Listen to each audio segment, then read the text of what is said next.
Nos cuenta el evangelista Juan en su capítulo 13 que antes de la fiesta de la Pascua, cuando supo Jesús que había llegado ya la hora para pasar del mundo este al Padre, habiendo amado a los suyos, a los que en el mundo estaban, hasta el fin los amó a ellos. Qué oración tan cargada de contenido. Distingo en ella un sinfín de realidades, pero solamente quisiera reparar en alguna.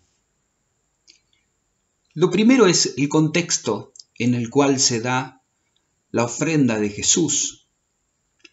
Recordemos aquella expresión: nadie me quita la vida, yo la doy porque quiero, tengo poder para entregarla, para ponerla y luego para recuperarla. Un acto de entrega del Padre que nos da su Hijo. Recordamos aquí: tanto amó Dios al mundo que entregó a su Hijo, para que todo el que crea en Él no muera, sino que tenga vida eterna. El Padre da a su Hijo lo que más quiere, y el Hijo se da al Padre a quien más quiere. En un gesto de amor trinitario, estando el Espíritu Santo uniendo a las dos personas, la que está en la tierra y la que está en el cielo, de manera tal que cielo y tierra permanecerán para siempre unidos en la persona de Jesús y en todos aquellos que quieran entrar en el seno del Padre, adhiriéndose a su Hijo Jesús. Habiendo llegado la hora de Él, la hora del amor, la hora de la entrega, la hora en la cual Él debía cargar sobre sí el pecado de todos los hombres que quisieran reconocer en Él a su Salvador, a su representante ante el Padre. Siendo el hombre incapaz de poder revertir esta tendencia de la naturaleza al pecado que desde Adán nos acecha y nos esclaviza, aparece Dios hecho hombre en la persona de Jesús y se nos ofrece para ser visto. Cuando sea levantado en alto, atraeré a todos hacia mí, arrastraré a todos. Y el que venga a mí, dice en otra ocasión, yo no lo echaré afuera, no lo rechazaré. Por eso siempre en el Evangelio de Juan no se cree en Jesús, sino se cree hacia Jesús. La preposición que se utiliza es hacia, no en. Porque creer en Jesús es un creer caminando, dirigiéndose hacia Él y adhiriéndose a Él. Por eso el que cree en Él, el que cree hacia Él, tiene vida eterna porque ya se está uniendo a aquel que abrió las puertas del paraíso para nosotros, para que podamos vivir en Él, habiendo renacido por el agua, por el Espíritu, no por carne y por sangre, sino habiendo convertido en Hijo de Dios, habiendo sido regenerados por la gracia de Dios. Así como fuimos concebidos en maldad, como dice el verso 7 del Salmo 51, de la misma manera fuimos reconcebidos en el amor del Padre, en su gracia, inmerecida totalmente, imposible de alcanzar por nosotros. Pero que por nosotros, por nuestra fe, podemos llegar a aprovechar, a agarrar. ¿De qué manera? Aferrándonos a nuestro Salvador. Nosotros no podemos pagar, no tenemos con qué pagar, no tenemos. Somos pobres, somos pecadores y somos rebeldes, por naturaleza rebelde, destinada a la condena, como dice Pablo en la carta a los Efesios, en los primeros versos. Estamos condenados al fracaso porque no podemos llegar hasta Dios. Sin embargo, en Jesús podemos sumándonos, participando de Él, agarrándonos, aferrándonos a su cruz, dejando que Él pague con su sangre hasta la última gota por nuestros pecados, puesto que Él, como dice el profeta Isaías, es aquel que paga el precio que nos trae la paz. Sobre Él el castigo que nos trajo la paz. Y el Padre nos mira a nosotros y tanto ama al hombre que toma a su Hijo amado y, como todos los padres de familia, la víspera de Pascua llevaban a su Hijo al templo para que el sumo sacerdote los matase y puedan tener con qué comer su Pascua y evocar las maravillas y la salvación de Dios.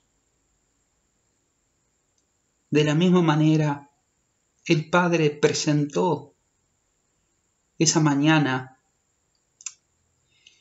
a su Hijo, el Cordero de Dios, el único que quita el pecado del mundo, el único capaz de con su sangre, su propia sangre, no sangre de toros, carneros, chivos,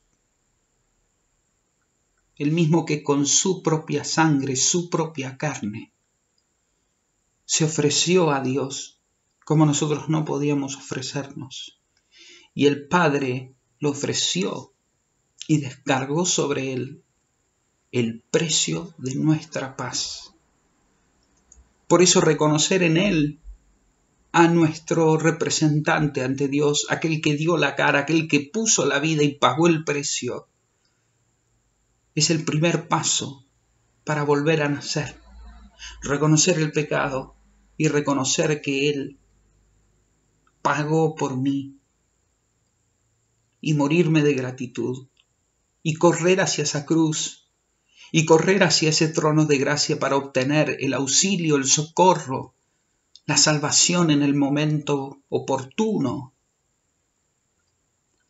Pero vuelvo a Juan, al capítulo 13, antes de la Pascua, sabiendo Jesús que llegó la hora de Él para pasar de este mundo al Padre. El que amó hasta el final. Amó caminando, acompañándolos con ellos, viviendo con ellos, estando con ellos, sufriendo con ellos, alegrándose con ellos. Los amó compartiendo la vida, pero los amó hasta el final, hasta el colmo, como traducen algunos, hasta el extremo. La hora de pasar de este mundo al Padre, entonces ya había llegado. Quisiera solamente que reparemos en esto, la hora de pasar de este mundo al Padre. Porque aquí el evangelista, movido por el Espíritu Santo, nos deja consignadas en estas palabras, sabiendo que había llegado la hora para pasar, metabei, para pasar, para cambiar de escenario, cambiar de lugar, pero no como quien cambia dejando de ser quien se era en el camino. Cambiar, ir más allá y traspasar de este mundo al Padre. Fíjense en este contexto creyente, en este contexto cristiano 100%, cómo interpreta la comunidad de Juan, cómo vive esa vida eterna por adelantado. El que cree en mí, aunque muera, aunque haya muerto, vivirá. O aquello de Juan 5, 23, el mismo verbo, el que cree en mí ya pasó de la muerte a la vida. Y ahora el Señor, el fundamento para nuestro paso, lo tiene que dar. Él tiene que morir por nosotros. Él tiene que dar la vida porque, como dice Juan también, no hay amor más grande que este. El dar la vida por los amigos, por los que uno quiere, por los que uno ama. No hay mayor amor.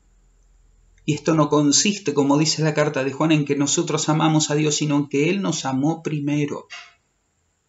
Él nos amó primero. Y nosotros no hemos buscado a un maestro de entre los posibles, un referente, un profesor de moral. No. Este es el primer maestro que elige. El primer maestro que elige a sus seguidores, a sus discípulos. No me eligieron ustedes a mí, yo los elegí a ustedes, pero para que vayan y den fruto y ese fruto permanezca. Fíjense todo este contexto de plenitud que se hace presente en el Evangelio de Juan, que los invito especialmente a que podamos leer, bucear en él en esta nueva Semana Santa que se nos presenta, como posibilidad para poder ver este punto.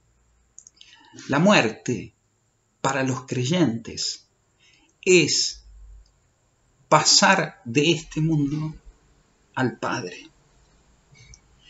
No es pasar de este mundo, de esta vida, no es dejar la vida verdadera, real, plena, para morir, para terminar, para que caigamos en el vacío.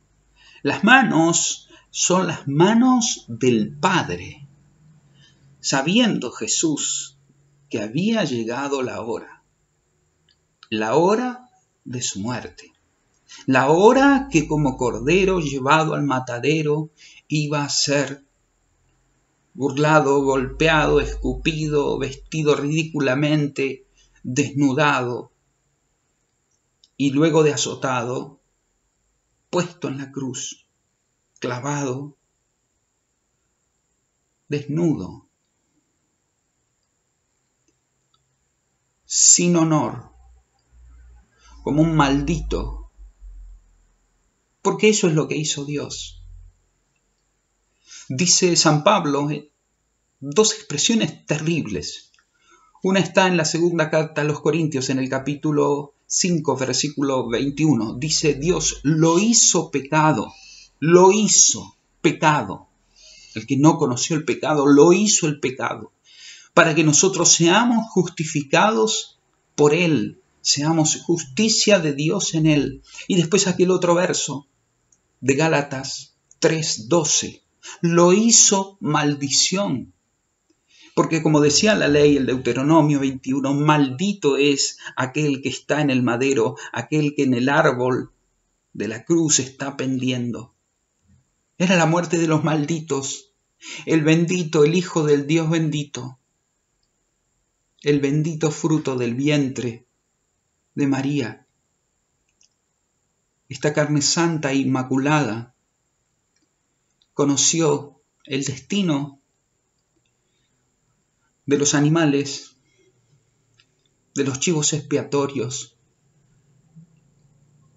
pero puso su vida y su propia carne para que nosotros miremos nuestra propia muerte, que no sabemos ni cómo ni cuándo será, como un pasar de este mundo al Padre, a las manos del Padre. Como diría al morir, como últimas palabras, según el evangelista Lucas, citando el Salmo 31, el verso 5. Padre, pongo mi vida en las manos tuyas. En tus manos encomiendo mi espíritu. Pongo mi espíritu, mi vida. La pongo, la entrego en tus manos. Porque todo aquello que ponemos en las manos del Padre, incluidas nuestras vidas de ahora, van a ser una ofrenda que el Señor va a cuidar y que va a dar frutos hasta la vida, pero hasta la vida plena, hasta la vida sin fin, que nuestro Señor Jesucristo, Hijo de Dios, ungido y Mesías, nos ha conquistado a todos aquellos que queramos acercarnos a Él y con un corazón contrito, aplastado, quebrantado y humillado, reconocer nuestra maldad, reconocer nuestra miseria y pedirle a Él que derrame esa sangre y esa agua que brotaron de su costado en todo nuestro espíritu, para que podamos nosotros tener una nueva mirada y sobre todo una mirada creyente y un propósito también de amar nosotros a los nuestros, a los que están en el mundo, a los que Dios puso en nuestra vida hasta el final, así como nos enseñó Jesús. ¿Te acordás? Juan 13:34. Se darán cuenta que son mis discípulos, los van a reconocer por el amor que se tengan unos a otros. Que el Señor nos capacite, como dice la carta a los Hebreos al final, nos capacite para vivir cumpliendo siempre su voluntad.